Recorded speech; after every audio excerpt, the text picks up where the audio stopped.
Hello, my name is Robert McCoyne, CDL instructor here. I want to do a lesson on load maps and load map and load routing. Okay, what you see here is your standard curtain side flatbed.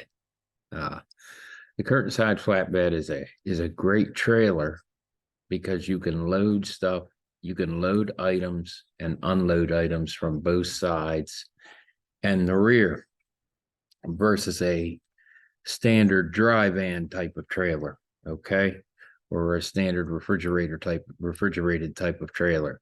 Now, each of these boxes on this trailer would be they would have a number on the side of them, okay. Now, down here is the load map. Okay, this is the curtain side flatbed load map.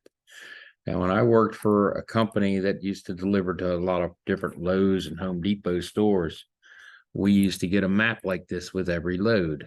And each one of these numbers represents a different store. Now, for example, down here, Lowe's store in Newark, Delaware, store number 2258 is in Newark, Delaware. It's 2000 Ogletown Road, Newark, Delaware.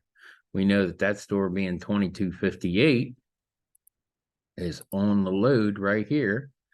And because I've color coded it for you, you know that they're all yellow. Okay. Now, when you get your load map, it will probably not be color coded. It will probably just be pen on paper. Okay. And boxes drawn on there. All right. But what you need to understand about this is that the different numbers here represent stacks of items. Okay. So we've got one item. The item on the very bottom of this load is going to store number 2537. The next one up is going to store number 2258. The next one up is going to 3168. Okay.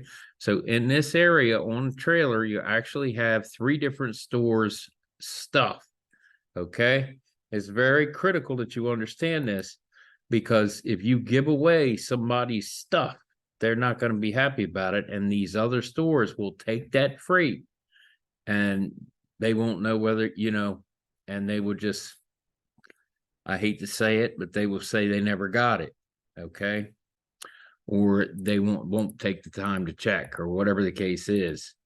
But whatever the case is, you, the driver, are going to be in trouble if you've given away somebody else's merchandise. And a lot of times what the shipper will do, they'll take a picture of everything on the truck, especially something that might get missed.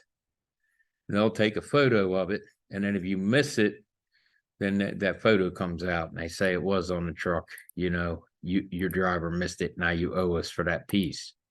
All right. So keep this in mind. You've got to make sure you know where everything is on your truck. So when you get to your truck in the morning, or whenever you go you'd have to tie everything down. All right. And a situation like this, you would need two straps going through here, then two more straps on top of it. Okay. That'd be the correct way to tie it down. And of course, it depends on the weight in those boxes also. Now, keep this in mind. When you arrange your stops, you need to calculate, or you need to figure for where the freight is on the truck. Now, you can move stuff around on a curtain side flatbed, but there may be situations where you have a large item underneath of two or three different other items. Okay. Now, if you can get these items on top off the truck first, that makes it an easier unload for your forklift operators. And it also makes it less hassle for you, the driver. Okay. Now, if you go to, let's just say we wanted to go to store 2537 first. Well, we already know we got to pull two pieces off of this to get that piece off the bottom of the truck. Okay, off the bottom of the pile. Okay, number on top is the one that's on the top. One in the middle is underneath the one on the top. One on the bottom is the one that's touching the floor of the trailer. Okay, now It's not such a big deal with curtain side flatbed because the forklift driver can get to everything but the very front of the trailer. Okay. They can unload this from the side, this from the side, and the rest of it also from the side. And they can get these pieces from the back if they had to. All right. But what's important, what you understand here is when you're routing with curtain side flatbed like this, where the stuff's loaded on the truck is important, but it's not going to be as important as route efficiency would be. And what I mean by that is, let's say if you had to stop in, I don't know, let's say you started here in Newark, Delaware, and you had to stop in Richmond, Virginia, and then you had another stop in, Frederick, Maryland. Okay. And then you had another stop in Hagerstown, Pennsylvania. Well, you wouldn't go to the one in Frederick, Maryland first. Okay. You'd either go to the one in Richmond first and work your way back, or you go to the one in Hagerstown first and then work your way down and then come straight back. Okay. So it's critical that you understand this about routing. You don't want to put yourself in a situation where you're putting a lot of extra miles on the vehicle. Now, a lot of companies have started doing routing too for these vehicles. Like if you go to, my understanding is that Amazon gives their drivers a route, and if their drivers go out of route, they could get in trouble for it if they don't get some kind of approval for it. Okay. Now, the flatbed company I work for, they just handed you the bills and the load map and said, have at it. They didn't give you any kind of help with routing at all. All right. So you really had to figure all that out on your own. Now, if you have a truck GPS, you can plug in all your stores, and these stores you could find, if these are all Lowe's stores, right?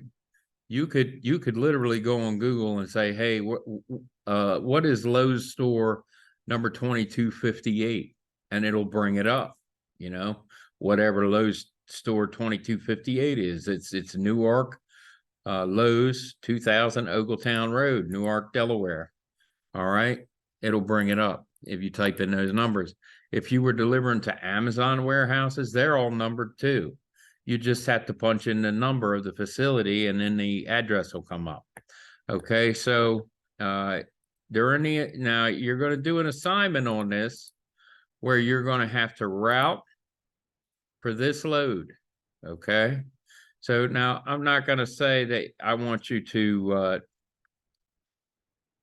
we're not going to do a route, like 95 to 95, 495 to whatever. We're not going to do that this time. But what I'm going to have you do is put the stops in logical order for delivering this load, and then tell me how many stops, how many pieces you have on the trailer for each separate stop.